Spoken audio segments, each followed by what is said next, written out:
Franck Ferrand raconte sur Radio Classique. «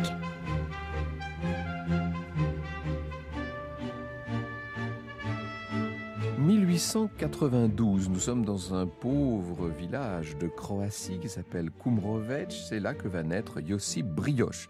Il ne s'appelle pas encore Tito. On est donc là au cœur de cette mosaïque des Balkans. 1892, vous imaginez, la Croatie fait partie évidemment de l'Empire austro-hongrois, comme la Slovénie, comme la Bosnie, tandis que la Serbie et le Monténégro sont des royaumes autonomes. Pour se repérer sur cette carte des Balkans de la fin du 19e siècle, il faut déjà avoir de bonnes notions de géopolitique. Josip est un écolier intelligent, même très intelligent, mais alors qu'est-ce qu'il est agité ? Comme sa famille est très pauvre, il va devoir quitter l'école bientôt et travailler. On connaît évidemment ce genre de parcours. Il devient serrurier, puis ouvrier métallurgiste. Il va adhérer au syndicat local, puis aux jeunesses socialistes. Autant dire qu'il est assez tôt politisé. Pendant son service militaire, l'armée le repère. Il faut dire qu'il a de vraies capacités. On le promeut sergent-major. En 14, on l'envoie au front contre la Russie où il va s'illustrer par une grande bravoure. Il est blessé par une lance au bras. Il est fait prisonnier en Russie. Et le voilà dans un camp russe maintenant. Et après la première révolution russe, celle de mars 17, il s'échappe, il se cache. Et quand la révolution bolchevique éclate, cette fois à la fin de l'année, octobre 17, eh bien, il s'engage du côté des bolcheviks et même dans la garde rouge. Il fait partie des mécanos de la garde rouge. En 1920, après la guerre civile, le voilà qui rentre chez lui, le voilà qui rentre en Croatie, sauf que maintenant on ne parle plus de la Croatie, son pays a été intégré à un grand royaume, la Yougoslavie. Ça, c'est le fruit amer, au demeurant, de la Grande Guerre, bien sûr. À 28 ans, il a déjà une vie assez mouvementée, c'est le moins qu'on puisse dire, mais d'ailleurs, c'est qu'un début. Il milite au Parti communiste yougoslave, qui à l'époque est un parti clandestin, tout à fait interdit. Il est d'ailleurs arrêté, condamné à 5 ans de bagne. Le bagne, c'était l'université communiste, dira-t-il. Et à sa libération, c'est là qu'il va prendre un pseudonyme croate, un prénom croate, Tito. Et ce Tito va donc se réfugier à Moscou, au pire moment. Ivo et Slavo Goldstein, dans Tito, qui est paru aux éditions Profil en 2020, souligne la grande habileté de ce personnage. Je les cite. En 1937-38, alors que ses camarades ont été limogés et ont péri dans la vague d'épuration lancée par Staline au cours de la Grande Terreur, Tito y échappe. Il a su éviter les conflits dans lesquels il aurait pu être remarqué par les services de renseignement. De plus, il avait pour lui d'être ouvrier et non pas intellectuel, de connaître l'allemand et le russe, les langues officielles du Comintern. C'est ainsi qu'il finit par être nommé secrétaire général du Parti communiste yougoslave, nommé par le Comintern en 1939. Il a alors 47 ans. Franck Ferrand sur Radio Classique. Alors on est en 1941 maintenant, l'Allemagne et l'Italie envahissent la Yougoslavie, la démembrent littéralement. Il y a un régime pro-nazi qui s'installe en Croatie, qui s'appuie sur les nationalistes oustachis, terrible épisode. Tito est un habitué de la clandestinité, il a passé sa vie dans la clandestinité. Le 27 septembre 1941, dans un petit village de Serbie qui s'appelle Stolice, il va organiser une réunion secrète. Il y a là 20 partisans. Il choisit des commandants issus des brigades internationales qui ont déjà combattu en Espagne contre Franco, qui donc sont très aguerris déjà. Il nomme aussi des commissaires politiques et il va créer tout simplement une armée de partisans. Et cette armée de partisans, c'est pas une petite armée, c'est 100 000 Serbes, Slovènes, Croates, Bosniaques, etc.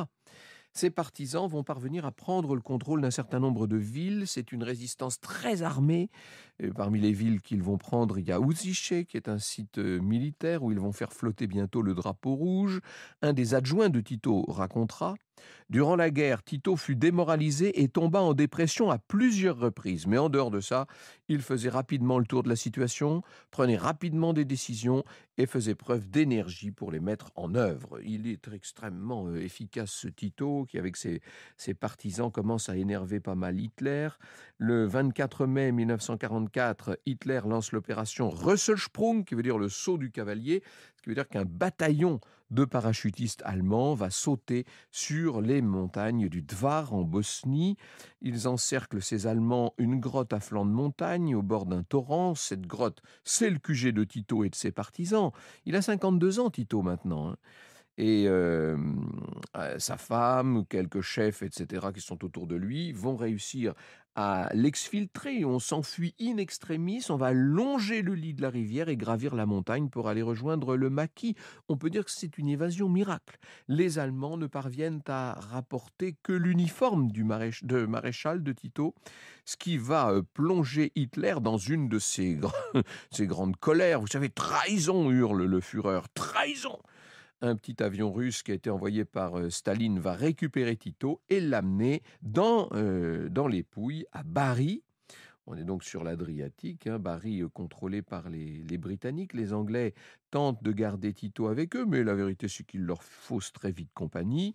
Le voilà qui s'embarque dans une nouvelle aventure, hein. Il est à bord déjà d'un avion russe, cette fois direction Bucarest. De Bucarest, il regagne Moscou et à Moscou, il retrouve personnellement Staline. Et au Kremlin, les deux hommes vont avoir 4 tête-à-tête. Staline a bien l'intention d'utiliser la popularité locale de Tito. Il le renvoie en Yougoslavie pour soutenir la rébellion de l'intérieur. Les partisans communistes sont armés par Staline. Ils combattent avec l'armée rouge. Ils vont libérer le pays un peu au nom de l'armée rouge, il faut bien le dire, et prendre le contrôle de l'État. Et Staline a été catégorique. Le pays ne doit pas tomber dans le camp occidental. Alors là, on va dire de Tito qu'il va montrer son plus mauvais visage, hein. Il va mener une épuration radicale. Tout ce qu'il y a de monarchistes, mais aussi de résistants non communistes, tout ça est liquidé ou déporté dans le meilleur des cas. La seule ville de Belgrade en Serbie compte 20 camps et lieux de massacre. Il faut le dire, ça, parce qu'on aurait presque tendance parfois à oublier cet épisode. Même chose dans tout le pays, hein, surtout en Croatie, où 140 000 Croates qualifiés d'Oustachi vont être tués. Et tout ça plaît bien à Staline, évidemment. Tito est un bon garçon, dit-il. Il a massacré tous ses adversaires. Oh ben ça lui rappelle quelque chose.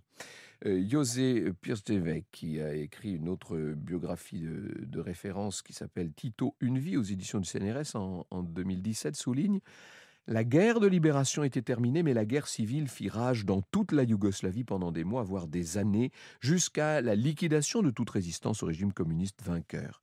Même après que ses opposants eurent été presque tous anéantis en 1947, les haines entre les différents peuples yougoslaves persistèrent en dépit de la propagande victorieuse qui faisait la promotion de l'unité quasi mythique de la nouvelle société.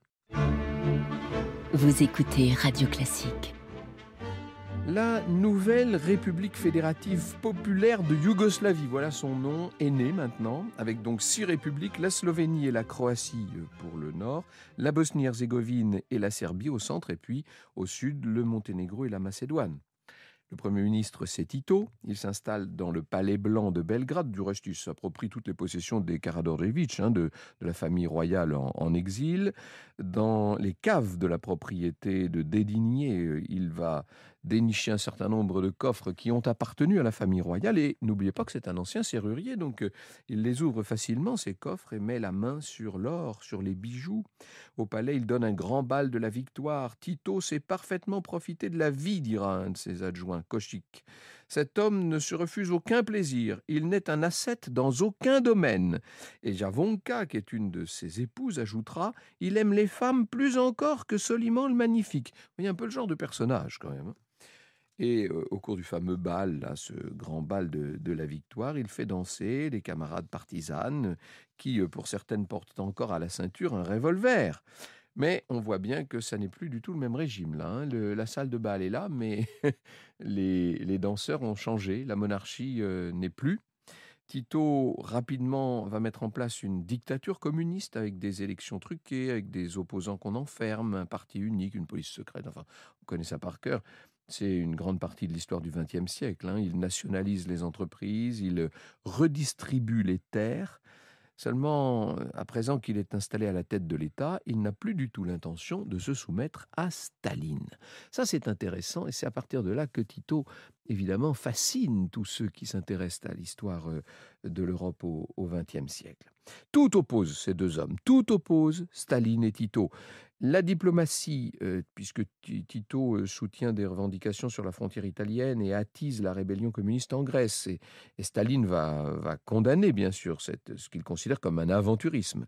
Donc la diplomatie les oppose, bien sûr, nous dit Pierre Anquetin, qui a préparé cette émission. Mais l'économie aussi, puisque Tito refuse la domination économique de l'Union soviétique. Pas question que l'Union soviétique mette le grappin sur la Yougoslavie. Et puis la politique, Tito est littéralement ulcéré par les tentatives du Kremlin de noyauter l'administration de Belgrade. Il faut dire que le Kremlin est très entraîné à le faire dans l'ensemble des pays d'Europe de l'Est à l'époque. Le 28 juin 1948, tous les principaux partis communistes d'Europe, ce qu'on appelle le Cominform, se réunit à Bucarest. Tito est donc convié, bien entendu, le voilà en Roumanie, il est persuadé qu'il risque d'être arrêté et au dernier moment, il décide de faire faux bond et de ne pas se présenter. À ce moment-là, Staline fait voter une résolution pour condamner ce qu'il appelle la dérive nationaliste de Tito. Et il appelle le Parti communiste yougoslave à destituer Tito. Jdanov va même déclarer « Nous disposons de renseignements montrant que Tito est un espion étranger ». Réponse de Tito. Il prononce un discours qui va durer 7 heures. Là, même Fidel Castro est battu. Il défend la souveraineté yougoslave, il en appelle aux anciens combattants. Il a bien l'intention de ressouder derrière lui son parti et le lendemain, il fait enfermer tous ceux qui, à l'intérieur même du parti, se sont montrés trop favorables à la ligne soviétique. Il va ouvrir son propre goulag sur une île croate qui s'appelle Gori Otok, qui a gardé... Il y a de mauvaises mémoires, bien entendu. On est dans la baie de Kvarner. Tito s'attend à une invasion soviétique maintenant. Il a beaucoup trop défié, beaucoup trop ouvertement Staline. Il envoie l'armée protéger les frontières. Il va transférer son gouvernement en Serbie centrale, évacuer les stocks de nourriture, déménager des usines entières. Il transforme la Yougoslavie en une espèce de camp retranché. C'est une forteresse et lui-même ne se déplace plus qu'avec une escorte armée jusqu'aux dents, avec des trains blindés pourvus de grosses mitrailleuses. On a tous vu ça. Et surtout... surtout, Tito se dit que le seul moyen qu'il a de s'en sortir face à une Union soviétique qui devient de plus en plus agressive, c'est de se retourner vers l'Ouest. Son attitude de résistance, évidemment, n'a pas échappé à Washington. Le département d'État a écrit un rapport à destination du président Truman. Un nouveau facteur d'une importance capitale et profonde s'est introduit dans le mouvement communiste international, dit le rapport. Preuve a été faite que l'un de ses sympathisants peut tenir tête au Kremlin. Dans la presse américaine, alors ça y est, on compare Tito à Martin Luther, à Henri VIII d'Angleterre, dans son schisme évidemment. Et alors que Staline coupe les vivres à la Yougoslavie, Truman va rendre à Tito les réserves d'or qui avaient été transférées par le prince Paul de Yougoslavie en Occident, juste avant la guerre. Et Truman envoie des signaux dissuasifs à Staline. On est en 1949, c'est le pire de la guerre froide. Bien sûr que les États-Unis ont la bombe atomique et que l'Union soviétique ne l'a pas encore à l'époque. Et Staline, alors qu'on aurait pu penser que c'était une affaire entendue, non, Staline va renoncer à envahir la Yougoslavie. On peut dire de Tito que, au moins provisoirement, il a gagné. Et dans la foulée, la Yougoslavie va devenir membre du Conseil de sécurité de l'ONU. Alors, pas permanent, évidemment. L'Ouest accorde des prêts à la Yougoslavie, on livre du blé à Tito et du matériel militaire pour $1 milliard. On envoie 200 chasseurs à réaction F-84, par exemple. Et en contrepartie, Tito renonce aux revendications qu'il avait pu exprimer jusqu'alors sur l'Italie, sur la Grèce. Il va même approuver l'intervention américaine en Corée. Vous voyez, ça devient assez étonnant. Il libère 7000 prisonniers politiques. Alors, évidemment, il garde les staliniens en prison.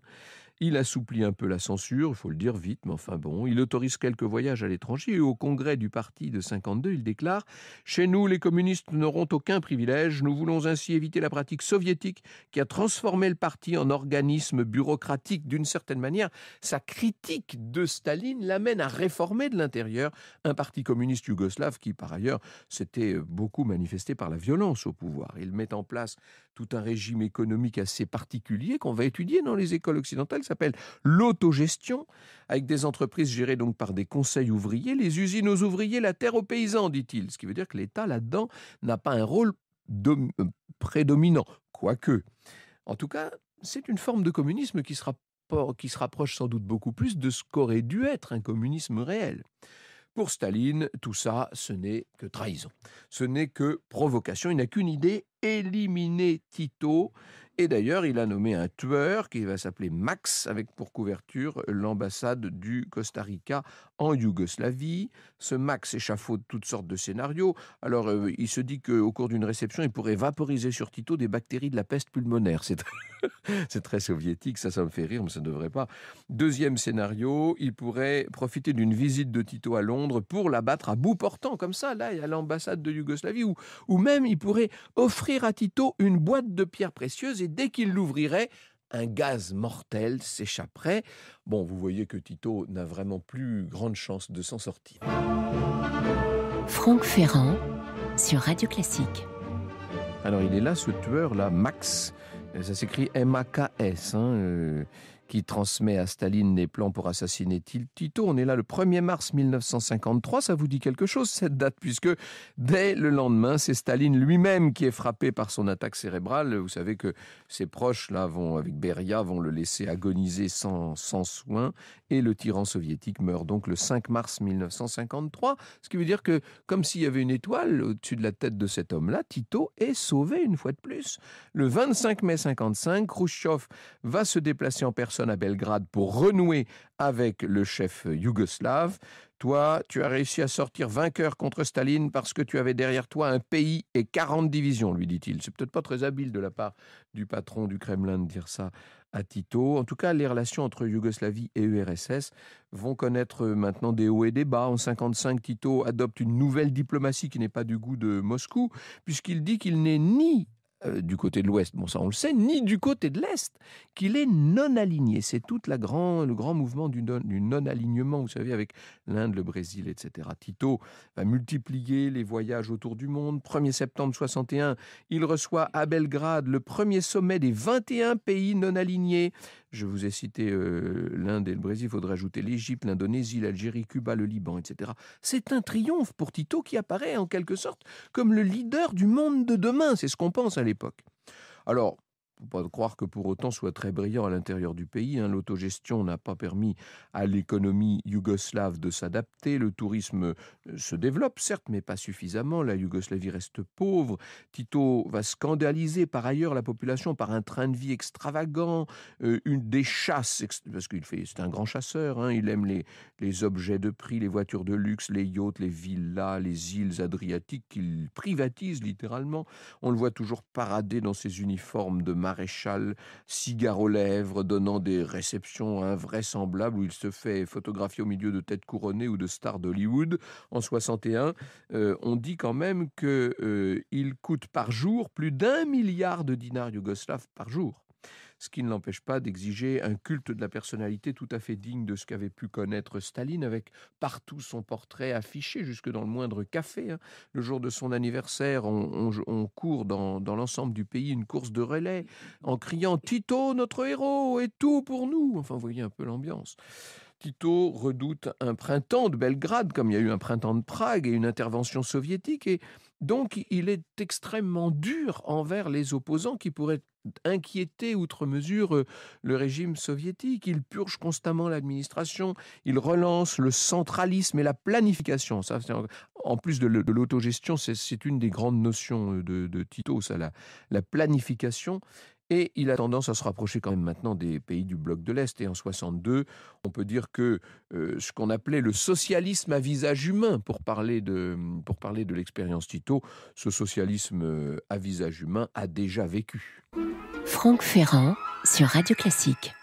Et il y a un fléau que Tito craint plus encore que tout ça, c'est le réveil des nationalismes au sein de la fragile fédération yougoslave. On est dans les Balkans, c'est pas parce que vous avez créé un pays de toutes pièces et parce que vous y avez installé une dictature communiste que pour autant les vieilles passions se sont éteintes. Ivo Goldstein, pour le magazine L'Histoire, en mai 2020, disait « Dans tous les milieux, il y eut de plus en plus de gens convaincus que la Yougoslavie de Tito protégeait l'autre nation ou l'autre peuple au détriment du sien propre, vu comme dominé, méprisé ou privé de ses droits. » En septembre 1979, les experts de la CIA écrivent un mémo qui s'appelle « Perspective pour la Yougoslavie après Tito ». On commence à prévoir la suite, évidemment. Le début des années 80 sera sans doute une période agitée, écrivent-ils. Elle sera provoquée par l'incapacité opérationnelle ou la mort du président Tito, dont le rôle dans l'élaboration et la préservation de la Yougoslavie contemporaine est si grand qu'on imagine difficilement que le pays pourra survivre sans lui. Et je me rappelle très bien qu'au moment de la mort de Tito, il est mort à Ljubljana le 4 mai 1980, il avait 88 ans, il est mort des suites d'un diabète. Et bien, au moment de la mort de Tito, c'est ce que disaient les observateurs. On disait, mais que va devenir la Yougoslavie après Tito? La vérité, c'est que 11 ans plus tard, en tout cas, la Yougoslavie va connaître une guerre terrible. Vous écoutez Radio Classique.